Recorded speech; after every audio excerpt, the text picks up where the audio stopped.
그 일 후에 하나님이 아브라함을 시험하시려고 그를 부르시되 아브라함아 하시니 그가 가로되 내가 여기 있나이다. 여호와께서 가라사대 내 아들 내 사랑하는 독자 이삭을 데리고 모리아 땅으로 가서 내가 네게 지시하는 한 산 거기서 그를 번제로 드리라. 대면하고 쉽지 않는 장면입니다. 어떻게 자식을 번제로 바치라고 하실 수 있으시지? 아무래도 원시 종교 냄새가 납니다. 나에게 내가 가장 목숨처럼 붙들고 사는 것 내놓으라고 하면 어떻게 하지? 두렵기도 합니다.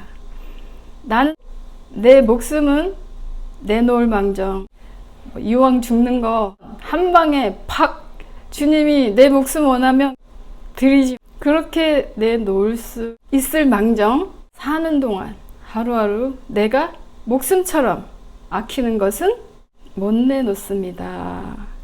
그래서 하나님을 가까이 하지는 못하겠고 필요할 때 달려와서 도와만 주면 좋겠습니다. 무슨 일이 일어나서 새로운 것을 경험해 보기 전에 우리는 그렇게 우리의 생각을, 우리 자신을 넘을 수가 없습니다. 늘 그 자리에 그렇게 살고 있습니다. 그러나 사람이 할 수 없는 일을 그분은 하셨습니다. 하나밖에 없는 독자 아들 예수를 세상에 내어 주셨습니다. 먼저 행하십니다. 그리고 믿으라 하십니다. 우리는 우리의 믿음을 언제 어떻게 나타내고 살고 있습니까? 그토록 몰렉을 섬기지 말라고 당부하시는 분입니다. 이 장면은 하나님이 어떤 분인지 아는 만큼 소화가 됩니다. 우리가 믿습니다 하는 분량과는 다릅니다. 내 생각대로 생각하면 복잡하고 그렇습니다. 어린아이처럼 단순하게 말씀을 따라가 봅니다. 이삭을 왜 번제로 드리라고 하셨습니까? 1절 하나님이 아브라함을 시험하시려고 부르셨습니다. 테스트, 시험 보자 하는 시험장입니다. 시험장이라면 축복의 장면입니다. 축복이 기다립니다. 우리가 그토록 좋아하는 축복은 하늘에서 그냥 툭 떨어지는 도깨비 방망이 아닙니다. 하나님의 시험장이라면, 교육 현장이라면 축복의 장이기도 합니다. 죽을 것 같은 불시험이라도 통과만 하면 축복입니다. 통과해야 합니다. 힘을 내서 넘어 봅시다. 아브라함은 이번 시험에 통과를 합니다. 테스트 결론을 봅니다. 22장 12절입니다. 사자가 이르시되 그 아이에게 내 손을 대지 말라. 그에게 아무 일도 하지 말라. 내가 내 아들 내 독자라도 내게 아끼지 아니하였으니 내가 이제야 내가 하나님을 경외하는 줄을 아노라. 아멘. 이제야 아브라함이 하나님을 경외하는 줄을 아노라. 하나님으로부터 인침을, 나타냄을 받습니다. 우리가 생각하기에 믿음의 조상 아브라함이 이제야 하나님을 경외하다니요. 처음부터 하나님을 경외해서 따라 나간 것 아닙니까?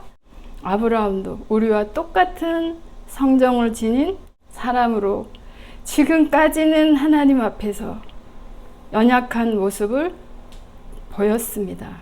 보겠습니다. 1.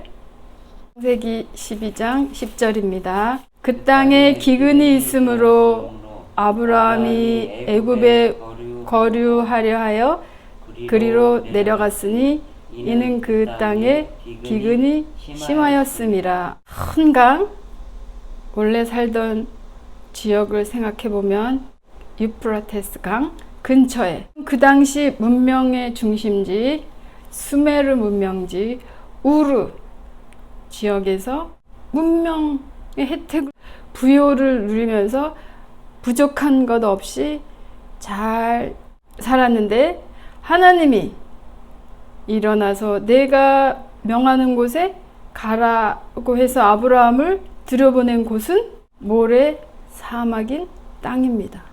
광야입니다. 툭 하면 기근이 오는 곳입니다. 하나님이 가라고 했으니 축복의 땅이어야 하는데 그래서 어쩌면 이거보다 더 좋은 곳이 있단 말이야? 하고 따라 나설 수도 있었겠습니다. 막상 가보니까 모래 사막인 땅입니다. 고생이 이만저만 막심입니다. 죽을 수도 있는 곳입니다. 하나님을 신앙하기가 쉽지 않습니다. 기근이 들 때마다 아브라함은 이집트 제국으로 먹을 것 많은 곳으로 내려갑니다. 그곳에서 목숨을 부지하기 위해서 아내 사라를 이집트 왕에 내어줍니다. 비겁한 남편의 모습입니다. 한 번으로 끝나지 않고 반복해서 위기시마다 아내 사라를 앞장세워 목숨을 유지하는 남편의 모습입니다. 창세기 15장 2절 봅니다. 아브라함이 가로되 주 여호와여 무엇을 내게 주시려나이까 나는 자식이 없사오니 나의 상속자는 이 다메섹 엘리에셀입니다. 네, 약속을 받고 기다리면서 하나님 앞에 선 아브라함의 마음입니다. 하나님의 말씀을 믿습니까? 마음대로 생각합니다. 자식을 주신다고 했음에도 불구하고 엘리에셀이 상속자 하는 모습을 보입니다. 연약한 아브라함을 하나님은 다독이십니다. 10년이 지나도 아무 일이 없자 우리 같아도 언제요? 아닌 것 같습니다. 분명히 하나님이 그렇게 말씀하셨으면 될 텐데 내 환경에 내 삶에 맞게 그 말씀을 이루도록 내가 무엇인가를 해야 하지 않을까 하는 모습이 익숙합니다. 결국 아내가 들여보낸 여종을 첩으로 삼아서 이스마엘을 낳습니다. 이스마엘로 인해서 아브라함의 가정에는 불화가 끊이지 않습니다. 지금까지도 이스마엘의 후손들과 원수가 되어서 아랍 국가 이스라엘은 전쟁이 그칠 날이 없습니다. 우리가 지금 눈앞에서 보고 있습니다. 창세기 17장 17절입니다. 아브라함이 엎드려 웃으며 심중에 이르되 100세 된 사람이 어찌 자식을 낳을까? 사라는 90세니 어찌 생산하리오 하고. 네, 다시 한번 하나님이 나타납니다. 아브라함의 반응입니다. 아브라함이 그 말을 듣고 마음으로 웃으며 마음속으로 내가 어떻게 자식을 낳아? 나는 100살인데. 이걸 보면 말씀을 100% 신뢰하는 마음입니까? 네. 아직은 그 말씀은 내가 믿는데요. 내 삶을 보니까 믿을 수가 없습니다. 환경을 주장하고 있습니다. 여전히. 나는 하나님 말씀을 믿는데 내 집에 들어가서 하루하루 일상을 보면 이루어질 것 같지가 않습니다. 내 모습이 바로 지금의 아브라함의 모습입니다. 말씀을 듣고 웃었습니다. 속으로 어떻게 생각합니까? 18절입니다. 아브라함이 하나님께 이르되 이스마엘이나 하나님 앞에 살기를 원하나이다. 네, 우리 집 종이 내 상속자이겠습니다. 지금은 이스마엘이나 하나님 앞에 잘 살기를 원합니다. 여전히 말씀을 100% 신뢰하는 모습의 차이가 납니다. 이 일 이후에 드디어 본 아들이 이삭입니다. 이렇게 하나님을 따라 나섰지만 하나님 하신 말씀은 믿었지만 우리랑 비슷한 삶에서는 연약한 모습을 보이는 아브라함입니다. 그렇지만 하나님이 약속하셨습니다. 다시 한번 그 약속 우리가 되새겨 봅니다. 창세기 12장 2절입니다. 내가 너로 큰 민족을 이루고 내게 복을 주어 내 이름을 창대케 하리니 너는 복의 근원이 될지라. 땅의 모든 족속이 너를 인하여 복을 얻을 것이니라. 아브라함을 응원하기 시작합니다. 아브라함 믿어. 아브라함 힘내. 통과해야 해. 시험에 통과해야 땅의 모든 족속인 내가 복을 얻게 될 길이 열려 응원해야 되지 않겠습니까? 연약한 아브라함이 온전히 하나님을 경외하게 될 때까지, 여기까지 올 때까지입니다. 하나님을 경외하는 아브라함이 받는 축복입니다. 너로 큰 민족을 이루겠다. 복의 근원이 되게 하겠다. 땅의 모든 족속이 너로 인하여 복을 얻게 될 것이다. 그 속에 우리가 들어있는 겁니다. 예배하는 자의 자리에 있는 이유, 그곳에 있는 이유가 되기도 합니다. 창세기 22장 16절입니다.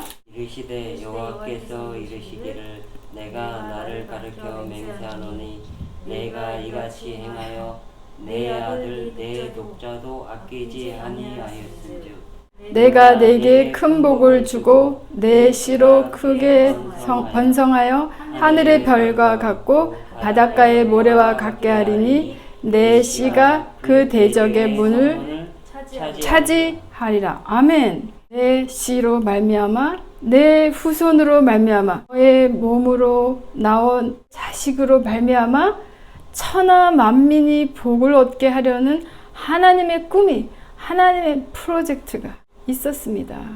아브라함이 시험에 통과해야 합니다. 이 장면이 있는 겁니다.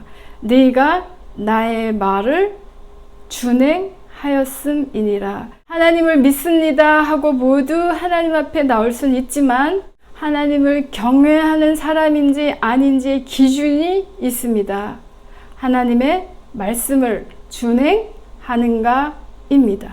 아브라함이 여기까지 오기까지 결국 마지막 시험 장소 아들을 번제로 드리라 했을 때 이번에는 변화했습니다. 어떠한 일이 일어나도 약속이 영원함을 믿습니다. 하나님이 언약을 신실하게 이루실 것을 아브라함은 완전 믿습니다. 우리들 간담이 서늘해지게 만드는 믿음입니다. 세상에 충격을 주는 믿음입니다. 하나님이 아브라함이 어떻게 할지 몰랐을까요? 하나님도 이제는 이렇게까지 하나님을 신뢰하는 믿음을 보이는 아브라함을 알고 있습니다. 때가 된 것입니다. 하나님이 기다리고 기다렸습니다. 말씀을 전폭적으로 신뢰하는 그때를 기다렸습니다. 이것을 드러내는 현장입니다. 가장 아끼는 것까지도 하나님께 내어드리게 된 믿음의 조상으로 손색 없이 드러나는 현장입니다. 하나님의 말씀을 준행함으로 경외함을 드러내는 현장입니다. 복이 쏟아집니다. 보시겠습니다. 시작. 내가 내게 큰 복을 주고 내 씨로 크게 번성하여 하늘의 별과 같고 바닷가의 모래와 같게 하리니 내 씨가 그 대적의 성문을 차지하리라. 18절 시작. 또 내 씨로 말미암아 천하 만민이 복을 얻으리니 이는 내가 나의 말을 준행하였음이니라. 그 복을 우리가 받고 누립니다. 그 씨 예수 그리스도 아브라함의 후손으로 오셨습니다. 그 아브라함의 후손으로 우리가 들어갈 수 있는 예수 그리스도 우리 앞에 오신 것입니다. 예수 그리스도로 말미암아 우리도 아브라함에게 말씀하신 하나님의 언약이, 하나님의 약속이 성취되는 것입니다. 갈라디아 3장 29절 봅니다.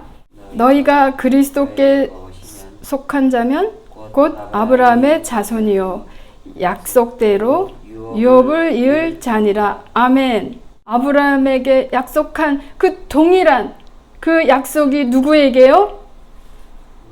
우리에게, 나에게 이루어질 차례입니다. 아브라함처럼 믿으시고 힘을 내시고 사십시다.